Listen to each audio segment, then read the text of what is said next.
اللہ کی قسم موت چھٹی کا نام. اگر اللہ راضی ہے نا، اگر اللہ راضی ہے تو موت چھٹی کا نام. موت، گھر پہنچ گئے، گھر پہنچ گئے. اس پیاس کو برداشت کرو. اللہ کہے گا وَسَقَاهُمْ رَبُّهُمْ شَرَابًا طَهُورًا، پھر اللہ تمہیں اپنے ہاتھ سے پلائے گا، اور شراب پلائے گا. تم دنیا کی شراب چھوڑو، اللہ اپنے ہاتھ سے جنت کی شراب پلائے گا. تم دنیا میں پاک دامن بن کے رہو، اللہ جنت کی حسین ترین نیک خوبصورت لڑکیوں سے تمہارا نکاح کرے گا، جو مٹی سے نہیں بنی، مشک، عنبر، زعفران اور کافور سے بنی. مشک، عنبر، زعفران، کافور سے. اور ان کا قد اس تمہاری بلڈنگ سے بھی اونچا ہے. 130 فٹ ان کا قد ہے. 130 فٹ. اماں حوا اور ابا آدم 130 فٹ کے تھے. یہ وقت کی رفتار نے ہمیں گھسا گھسا گھسا گھسا کے یہ 5 فٹ کر دیا ہے، آگے اور چھوٹے ہو گئے. جنت کی لڑکی 130 فٹ پر ہے، تمہیں بھی اللہ 130 فٹ کر دے گا. اور لمبے بال حسن ہوتا ہے، حسن ہوتا ہے. جنت کی لڑکی کے بال کندھوں پر نہیں ہیں، شانوں پر نہیں ہیں، سر کی چوٹی سے چلتے ہیں اور پاؤں کی ایڑی کا بوسہ لیتے ہیں. 130 فٹ لمبے بال ہیں.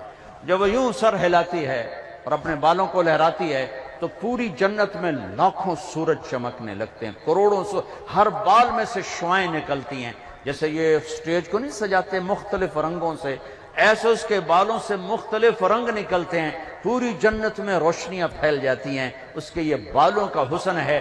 سورج کو انگلی کا پورا دکھائے تو سورج نظر نہ آئے تو چہرہ کیسا ہوگا؟ جب انگلی ایسی ہے تو چہرہ کیسا ہوگا؟ اور جنت میں نور کی چمک اٹھے گی. جنت یہ ایسے دیکھیں گے، بھائی یہ نور کہاں سے آیا ہے؟ تو کہیں گے فرشتے، ایک لڑکی خامند کے سامنے مسکرائی ہے، اس کے دانتوں سے یہ نور نکلا ہے جس نے جنت کو چمکایا ہے. یہ جو ایمان والی عورتیں بیٹھی سن رہی ہیں پریشان ہو گئی ہوں گی، اللہ ان کو جنت کی عورت سے 70,000 گنا زیادہ خوبصورت بنائے.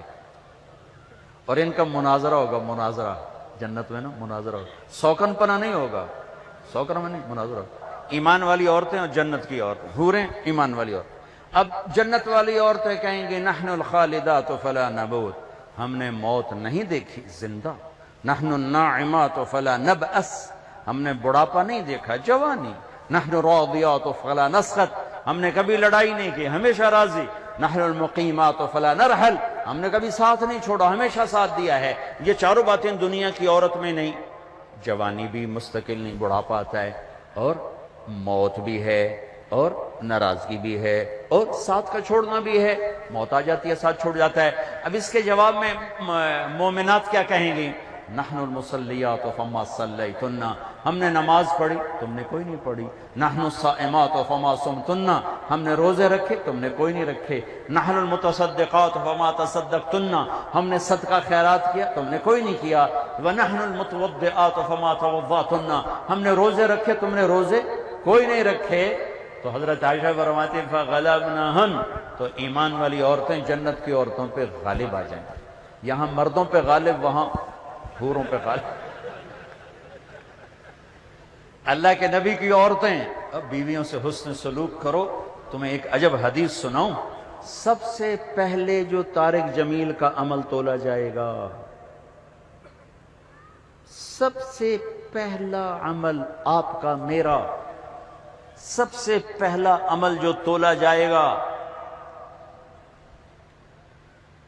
نماز روزہ نہیں، حج نہیں، زکوٰۃ نہیں، تبلیغ نہیں، جہاد نہیں، علم نہیں، تہجد نہیں. تو کیا؟ سب سے پہلے آپ کا اپنی بیوی سے سلوک تولا جائے گا، اور سب سے پہلے بیگم کا خامن سے سلوک تولا جائے. وہ رابعہ بصری بھی ہے نا، وہ رابعہ بصری بھی ہے جن کی ضرب المثل بن گئی بندگی تقوی. پہلے یہ تولا جائے گا خامن سے کیا سلوک ہے.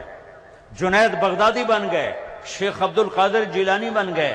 خیر یہ تو وہ ہستی ہیں جن کا حساب بھی نہیں ہوگا انشاءاللہ، لیکن میں ویسے کہہ رہا ہوں کہ کوئی بندگی میں شیخ عبد القادر جیلانی قطب سبحانی رحمت اللہ علیہ کو پہنچ رہا ہے، کوئی جنید بغدادی کو پہنچ رہا ہے، لیکن جب تولا جائے گا تو پہلے بیوی سے سلوک تولا جائے گا۔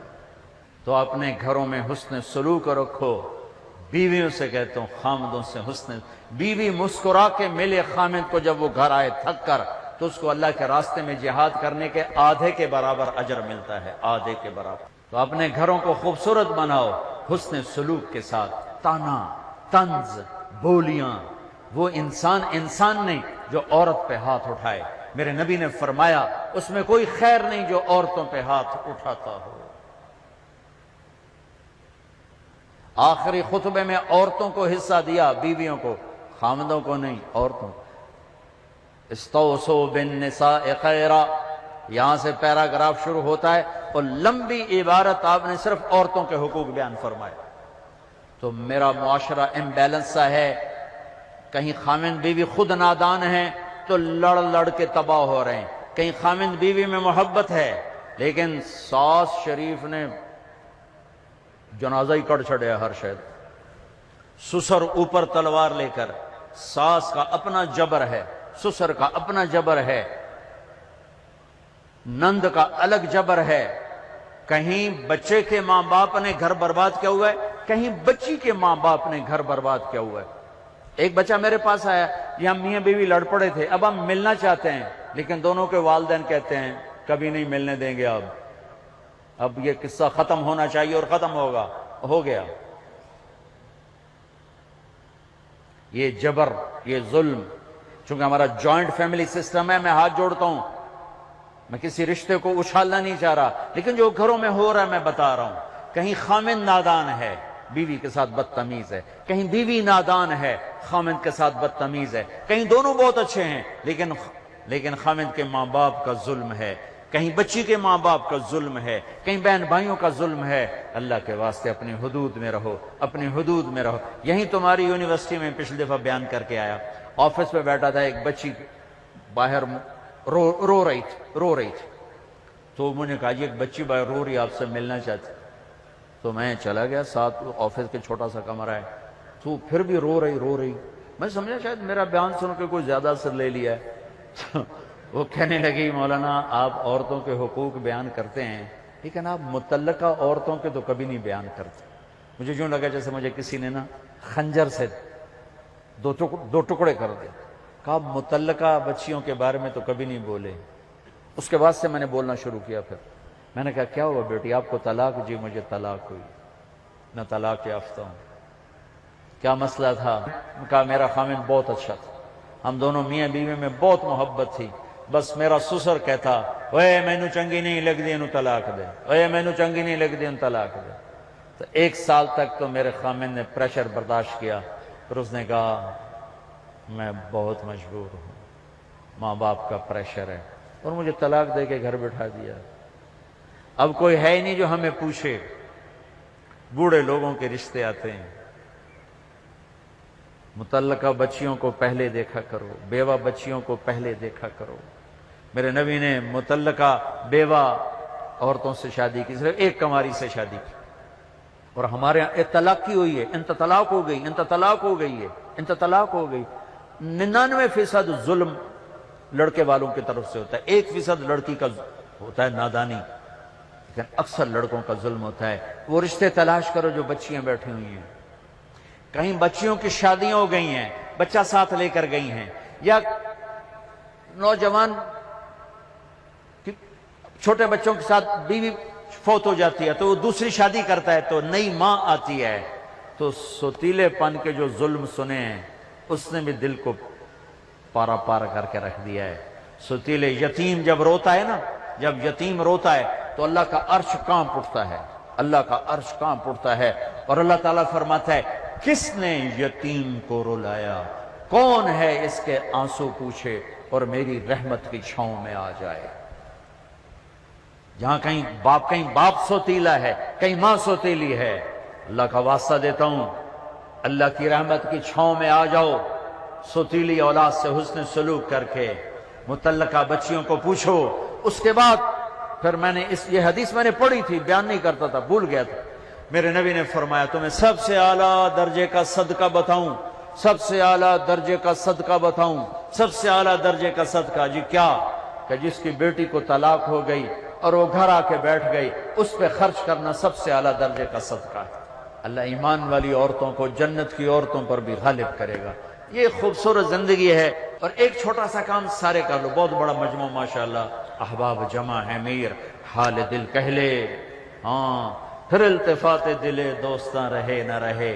میں آپ سب نوجوانوں سے ایک مطالبہ کرتا ہوں، آج بیٹھے بیٹھے توبہ کرو، توبہ کرو۔ اللہ کی قسم، اللہ کی قسم، آپ کہو گے نا یا اللہ میری توبہ، آپ ایسے نکلو گے گناہوں سے جیسے مکھن سے بال نکلتا، اور یوں پاک ہو جاؤ گے جیسے ماں کے پیٹ سے آج نکلے ہو۔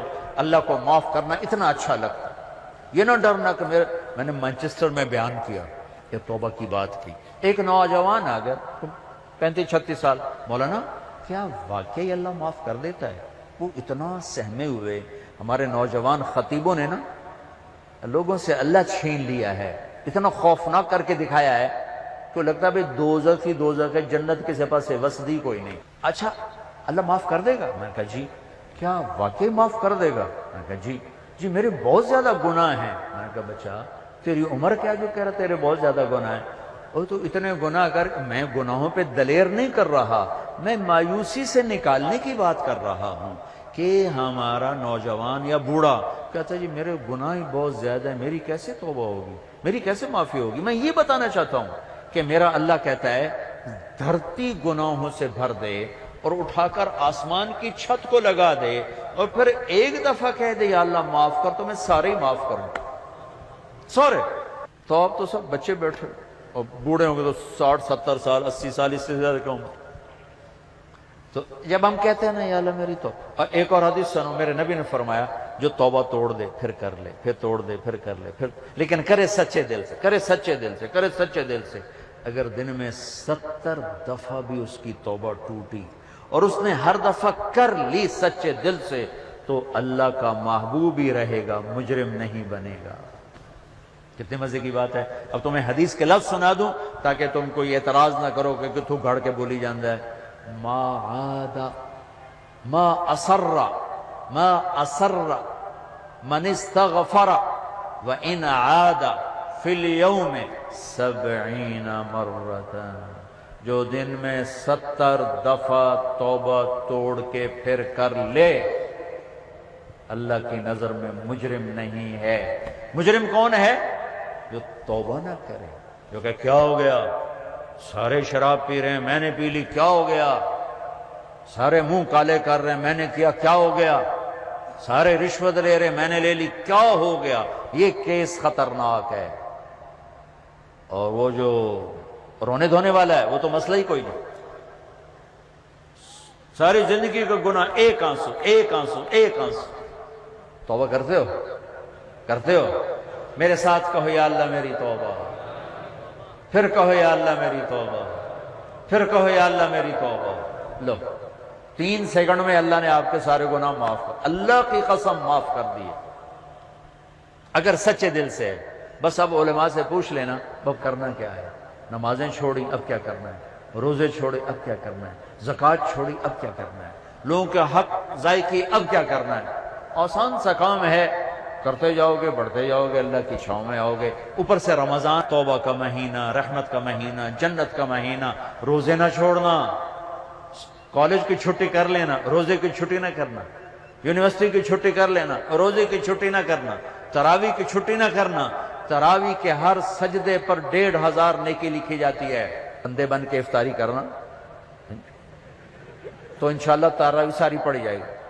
اب تجھے ایک سموسا، ایک پکوڑا، ایک پیس، ایک بیف، اتوں چٹنی، ہن تسی مٹی تے سوا تراویح پڑھنا، تسی تے پئے ہو کہ مجھ طرح ہن کیویں اٹھے، ہن تو اٹھیا ہی نہیں جاندا، تواڈے کول فرض نہیں پڑھے جاونے، تسی تراویح کتھوں پڑھنیاں؟ لہذا بندے بن کے افطاری کرو، ایک کھجور کھاؤ، سادہ پانی پیو، ٹھنڈا پانی نہ پینا سخت گرمی میں، افطاری ٹھنڈے پانی سے نہ کرنا، سادہ پانی سے کرو، کھجور لو، سموسے پکوڑے دہی بھلے پیس، یہ تمہارے لیے مصیبت بنیں گے افطاری کے وقت۔ افطاری ہلکی کرو، بالکل ہلکی، کھجور جو میرے نبی نے کیا، یا کوئی فروٹ، جو فروٹ کا چاٹ ہے اور اس کے ساتھ سادہ پانی، سادہ پانی، یہاں تک کہ آپ کا معدہ فنکشن میں آ جائے۔ مغرب کی نماز پڑھو، اب ٹھنڈا پانی پینا چاہتے ہو پی لو، کوئی مسئلہ نہیں، لیکن زیادہ ٹھنڈا نہ پیو، وہ اور مصیبت ڈالتا ہے۔ تراویح پڑھ کے اب کھانا کھا لو، باہر ساری پرات کھا جاؤ تو باہر ساری پلیٹ کھا جاؤ۔ تراویح پڑھی گئی، چونکہ نقصان بڑا ہے اگر تراویح چھوٹ گئی، ہر سجدے پہ 1500 نیکی، 60,000 آپ 1 گھنٹے میں کماؤ، کتنا سستا سودا ہے۔ اور عورتیں گھر بیٹھے آرام سے چند منٹوں میں 20 تراویح پڑھ سکتی ہیں۔ آپ کو قرآن سننا پڑتا ہے، ایک تراویح نہ چھوڑو، ایک روزہ نہ چھوڑو، اور انشاءاللہ العزیز سارے معاف ہو جائیں گے۔ تو اللہ تعالیٰ آپ کا یہ اجتماع مبارک کرے۔ ماشاءاللہ ماشاءاللہ، ہمارے ذیشان بچے نے بڑی محنت کی ہے، ابراہیم نے بڑی محنت کی ہے، اللہ ان کی محنت، ان کے تمام ساتھیوں نے، اللہ ان کی محنتوں کو قبول فرمائے، ہمارے لیے ذریعہ نجات بنائے۔